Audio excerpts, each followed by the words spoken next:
Today's daf is Masechta Sanhedrin Daf Lamed Vav number 36, and we will start from Lamed Hey Amud Beis just to wrap up a sugya that we were discussing yesterday, and we're going to come to a nice interesting gemaras to know today.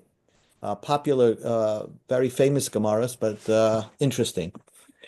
So first, the Gemara says like this: Amar Abaya. Abaya said, we have 2 points over here. We learned yesterday that first of all, if someone is chayiv misa, if Bezdin said you get the death penalty, we would not kill him on Shabbos.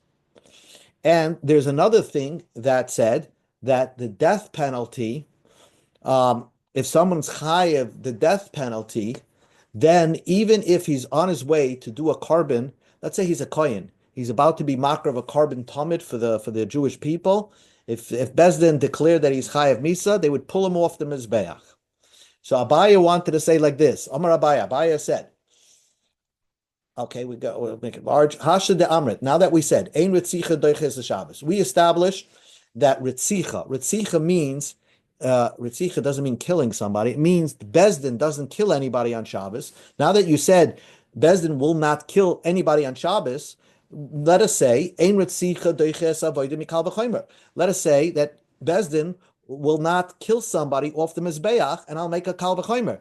In other words, I just told you that if the kohen is on his way to bring makar of a carbon on the mizbeach, and the Bezdin declared that he's chayav misa, that it seems that we have a halacha that we pull him off the mizbeach and kill him, even if he's the last kohen on the planet, and that will totally will never have a base of mikdash. The Torah tells us pull him off the mizbeach and kill him. So I will say, don't do that. Ein ritzicha. Let him be the kohen. Why? Oma Shabbos. Oma Shabbos. Hi, Lewis. We just began on Lamed Hey Amud Beis. We're just finishing up a little sugya over here from yesterday, and we'll start a new Inyan soon, a new topic soon. Ma Shabbos sheniches mipnei avodah. So the kal v'chomer should go like this, just like Shabbos, which is overridden by service. In other words, we do bring karbonos on Shabbos, right? But nevertheless, we will not give somebody the capital punishment on Shabbos. So therefore, we can say just that way too, that if the service in the temple will override Shabbos, again, you bring karbonos on Shabbos, then we should not give somebody the death penalty while he's doing the service. So just like you don't give somebody the death penalty on Shabbos, we shall not give the death penalty. We certainly should not give him the death penalty while he's going up on the mizbeach to do the service. So the Abaye wants to say, logically, without the Torah, I would say such a thing. But the Torah does say that if you have this guy who deserves the death penalty, take him off the mizbeach, the Torah says, and take him to kill him. So what am I going to talk about that? What's that pasuk going to be talking about? So ahu lekarbon yachad deloy dachi Shabbos. That will tell you if he's on his way to bring a neder on a dava. Let's say he had his own personal carbon, then if he's chayiv the death penalty, then we would pull him off the mizbeach, because a personal carbon is also not overriding Shabbos. So only then we'll pull him off the mizbeach. But how about if he's on his way to serve the carbon tamid and shech the carbon tamid on behalf of the entire Jewish people? Maybe in that case we will not pull him off the mizbeach and let him live with that convicted felon on him. So that's what Abaya wanted to suggest. Rava was said like this, that if Rava is going to go like this, go even further than Abaya, and if that's the case, then the Torah wouldn't make sense. Amar Rava, if you're correct, Abaya, loitei ritzicha doicha carbon yochad, then ritzicha, giving him the death penalty, should not override even if he's going to bring his own personal carbon. Mikal v'chomer. From a kal v'chomer, I'll say that if he's on his way to bring in his own personal carbon, and he was a convicted felon, let him bring it. And I'll say like this: Makal v'chomer. We go to Amud Aleph. Ma Yontiv shenitchum b'nei carbon yachid ein ritzicha daichaisa. On Yontiv, you are allowed to bring personal carbonas. Whereas on Shabbos, if I have a personal carbon, I'm not allowed to bring it. Of course, you don't bring your own personal carbon on Shabbos. On Yontiv, you're allowed to bring a personal carbon, another according to one opinion. So Yontiv is overridden by the personal service. Nevertheless, we will not give somebody capital punishment on Yontiv, right? If someone is chayav misa, Bezdin will not kill him on Yontiv. So therefore, and if carbon yachid is stronger, so then we would say then Yontiv, carbon yachid shu doiches Yontiv, carbon yachid which overrides Yontiv, ein edin shlei tehiritzicha doicha. So then certainly it should we wouldn't have Bezdin killing somebody while he's doing a carbon yachid. So we shouldn't have a Bezdin never killing somebody. So basically what Rav is saying, that according to your Abaya's logic, then anytime a person's a convicted felon in the Chumash, by the Bezdin, and he's on his way to do the service, whether he's going to bring a carbon sibur or whether he's going to do his own personal carbon, and he's on the Mizbeach and doing the service, we're not going to pull him off. So so then you don't have this kal v'chomer. If you hold that you can't bring your own personal neder and nadav on yontiv, elamand yomad nadav is craving beyontiv, meimar. What are you going to do? If once you have this kal v'chomer, because a carbon yachid could override and be brought in yontiv, then you're going to go take the logic you're going to take your kal v'chomer so deep and say that never a kohen that's convicted as a felon, you'll never pull him off the mizbeach. But the pirate does say you pull a kohen off the mizbeach. So how are you going to square that off? Ella Amar Rava. So Rava said, "Babai, you make no. It doesn't make sense. If you're going to learn that the Dharma and Davis is craving beyontiv, then you're never going to have an understanding of what the Torah meant that you're supposed to take somebody off the mizbeach when he's doing the carbon and bring him to the death penalty. So that can't be. And so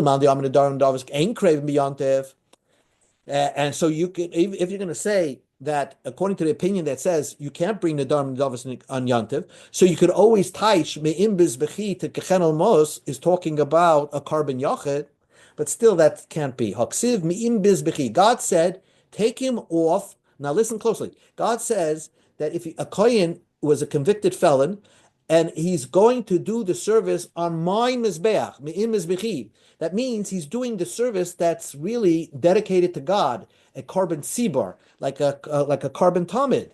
Mizbechi hamiyuchadli. It's God is saying it's my carbon. Umaynihu tamid, the carbon tamid that's brought specifically for the Eibush. It's not a carbon yachid. God said, take him off the mizbeach. If he's a convicted felon, you take him off the mizbeach, and you bring him to the death penalty. So basically, once you establish that no matter what a kohen is about to do, if he's a convicted person in Bezdin, even if he's on his way to do the mitzvah of bringing karbanos, even if he's the last kohen in the world, and even if he's doing the carbon tamid, you take him off the mizbeach and you kill him. And from there we derive, once you have that, you derive also that we never bury somebody on Yontiv, on Shabbos. That was based on the Kal V'chomer of yesterday. Nu Gemara. Okay, so you're familiar that let's say let's say the president has a meeting and they want to make a count, So who says his opinion first?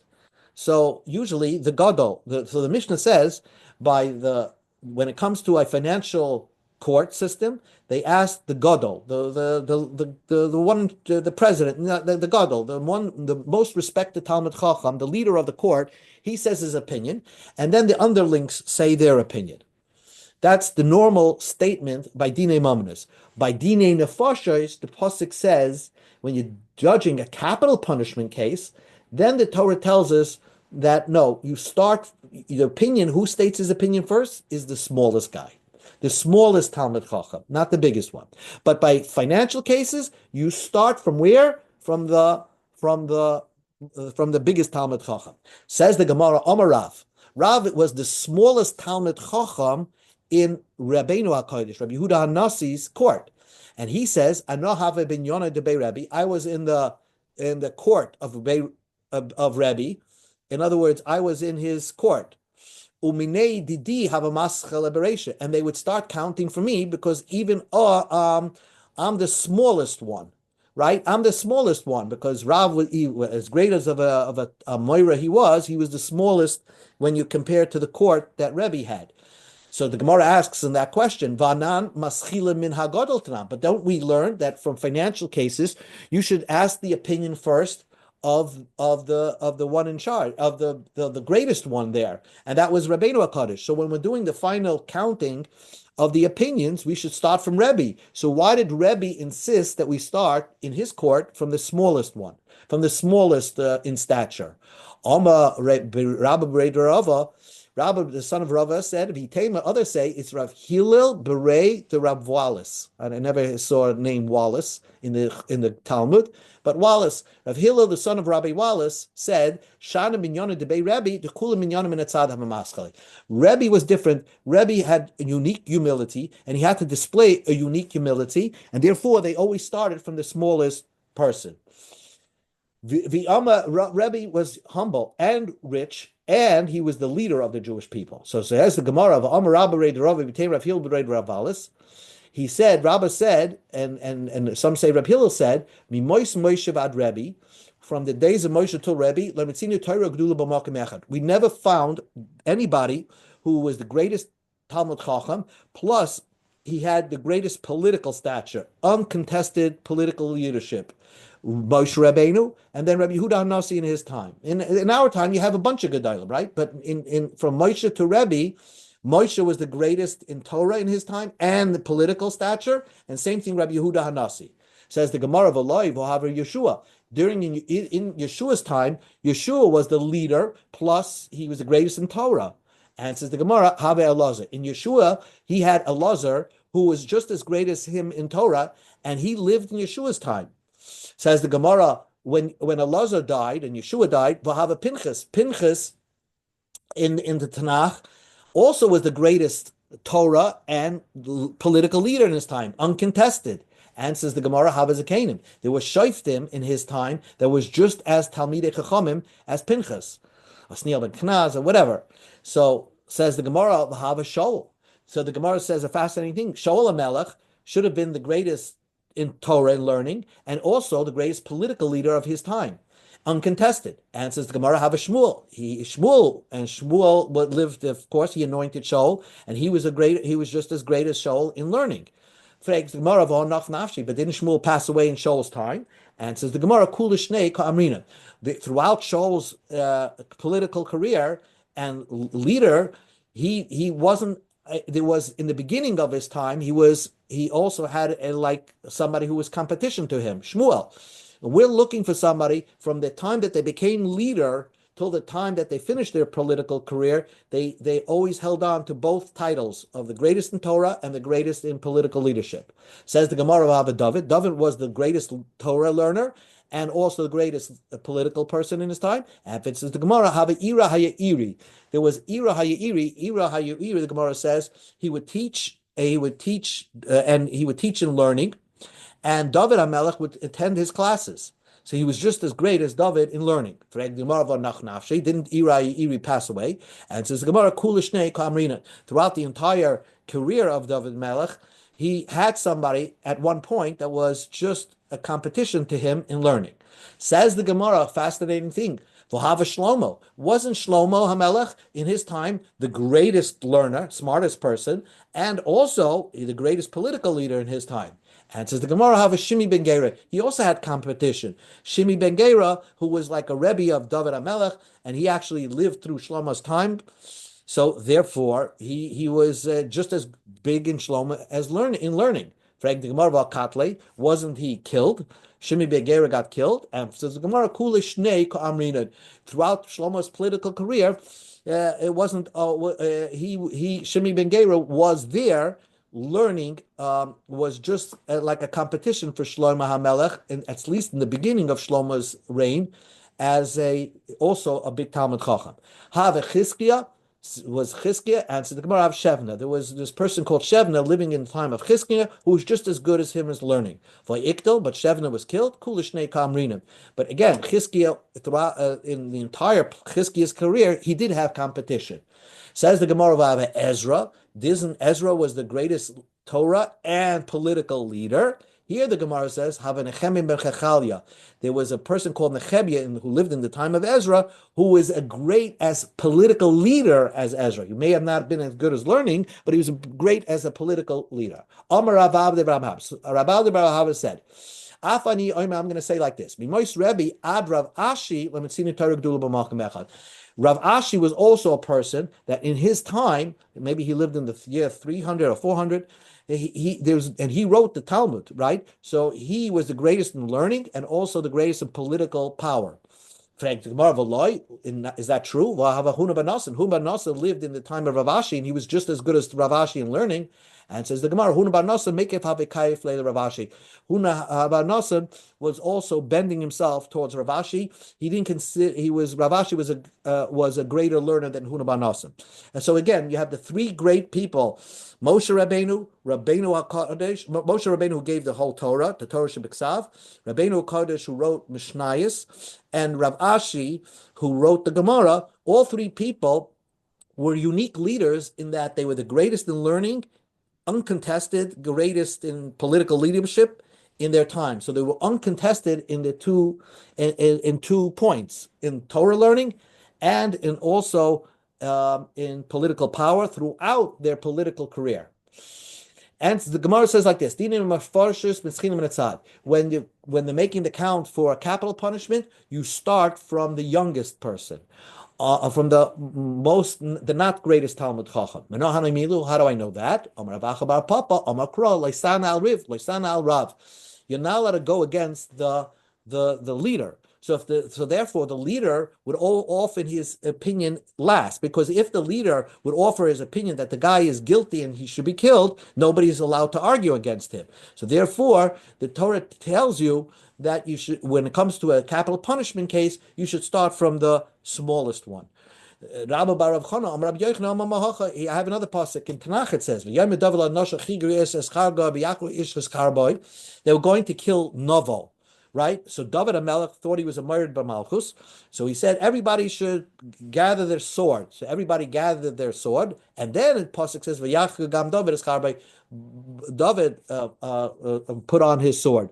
So we see that it was a capital punishment case. And they started from people, the underlings under David, and then David himself took the capital punishment, said his opinion that the person should be killed. So we see by capital punishment cases, we start from the youngest, the youngest, I don't know, the one who's not the biggest Talmud Chacham, and then we ask the opinions all the way up till the greatest Talmud Chacham, from the smallest to the highest. Amarav. Let's say you have in the court, let's say the 23, one is a rabbi and one is a student, and the rabbi is talking to the student's talking to the rabbi. They're counted as two different votes, even though normally a student will always follow what his rabbi says, but they're counted as two different votes. Says the Gemara, Meisvei, then let me ask you a question. If it comes to a vote regarding Tumah and Tahara, right? So a father and son, a rabbi and a student, are counted as two votes. Even though they're Rav and Talmud, they're counted as two votes. Now, normally, when you're paskening Tumah and Tahara, all you need is one rabbi. But sometimes, if you had a whole machlokes and it was a difficult question, they would take a vote even by Tumah and Tahara. But a Rav and Talmud, if they're part of the group that's going to vote, they're counted as two different votes. But dinim amominus, a regular court case, a dinim nefashos, a capital punishment case, dinim makesh kid shechaydish v'shana, abba b'noi, Rav talmidoi, ein moinim ela echad. The father and son, and the rabbi and the Talmud are not counted only like one. If they were in part of the 23 group, and there's a rabbi and a student, in fact, they're talking it over, they're counted as one vote, and we would ask the student to get out when they're making the vote. He doesn't even stand in when the final count is in. So how did Rav say that a Rav and Talmud are counted as two different votes? So we go to Common Base, Ki Kama Rav was talking about Kigoy Rav Kahana v'Rav Asi. The Gemimre the Rav have a tzricha. The Sumeri the Rav have a tzricha. If you have a student like Rav Kahana and Rav Asi, who may be students of Rav, and what they were type of students that they were not type of students that spit back what the rabbi says. They had their own opinions. They had very deep way critical thinking skills, and because of that, therefore, those type of students are counted as 2 votes. The rabbi is counted as 1, and the student is counted as 1 because it's not necessarily they're going to agree with their teacher. Oma Rababo said, Asora Devarim, there are 10 things. Yesh ben dinin and marminus lidinin fashes. There are 10 different things, halachas, between a capital punishment case and a financial case. Obviously, financial case is 3 dayanim, and din and fashes is 23. There are 10 differences. V'kulan ein in a hagam b'shar niskal. If you're going to stone an ox, those will follow as it is. An ox being stoned, we're putting an ox because he killed a human being on trial. We would consider it like a dinimon in this case. However, since you're putting the ox to be killed, you need esr m'shloisha, chutz me'esr m'shloisha. You're going to need a 23 dayan. Like we said this many times, when they put the ox on trial, there's 23 judges, but it would have the din, all the protocols will be like a financial case. The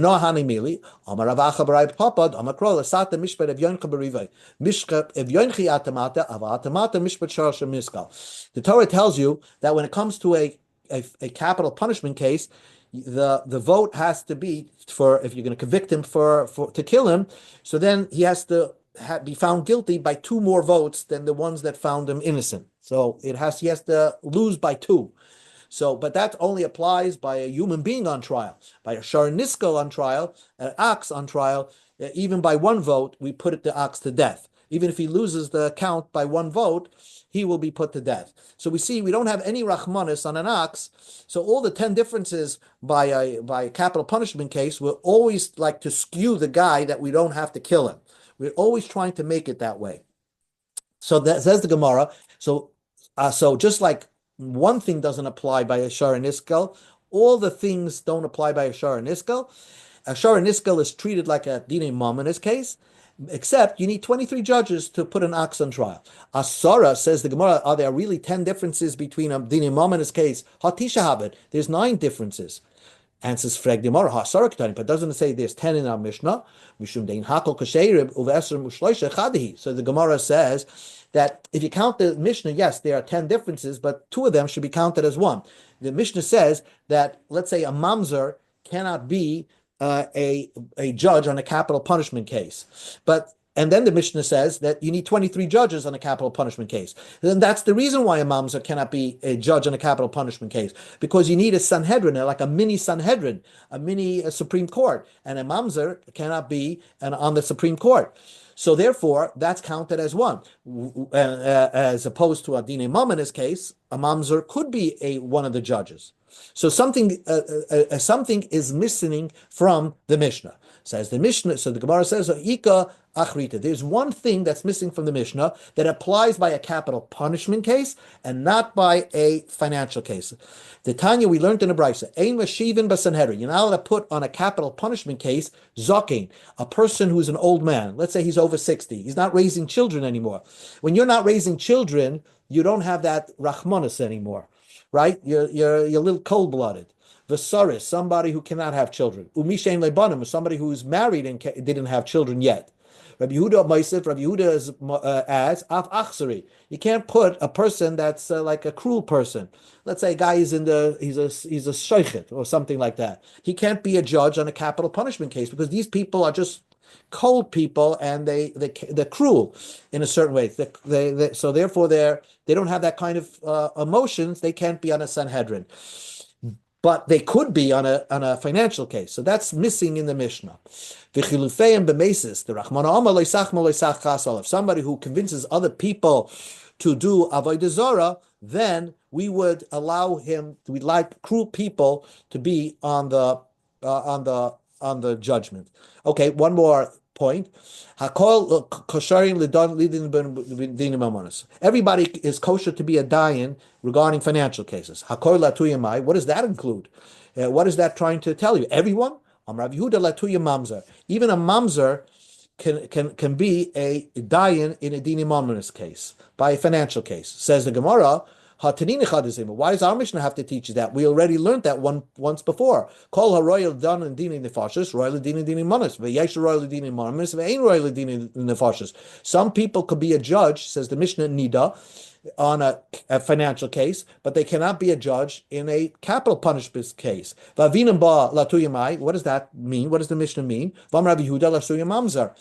That even a mamzer cannot be on a capital punishment case, but he could be on a financial case. So we already learned this idea in Masechta Nida. So why do we have to say it again in Masechta Sanhedrin? And says the Gemara, Chada latuye ger, v'chada latuye mamzer. One is teaching you a ger, and one is teaching you by a mamzer. In other words, a ger, a convert, could be a dayan, dine mamenis, and mamzer could be a dayan. By the way, a ger could be a dayan in dine mamenis only if he's judging another ger, not if he's judging a Jew. Otzricha. But I need both of them, and here we'll end in a half a minute. Otzricha. The I ashmi in ger, if it would only tell me a ger could be a judge, the ra'u loved called. Because a ger can marry a Jew. That's why a ger could be a judge. A mamzer can't marry another Jew, right? A malay, I would think he cannot be a judge. The Ashmin a mamzer, if you're going to tell me a mamzer, the reason why mamzer could be a judge, because the ba meptipa kashera, his father was Jewish, albeit his father was mezana with ashish ish, but he comes from a kosher drop, kosher semen. Of a ger, the loiba metipa kshera, a ger doesn't come from a kosher drop. His father was a goy. A maloi, I might think he cannot be a judge. Tzricha, that's why I need both. Teaches you both in Masechta Sanhedrin and in Masechta Nida to teach you that a ger could be a kosher judge and a mamzer could be a kosher judge only by dinin and mamanis, but not by capital punishment cases. Okay, we're going to continue this tomorrow, B'ezras Hashem. Okay. Very good.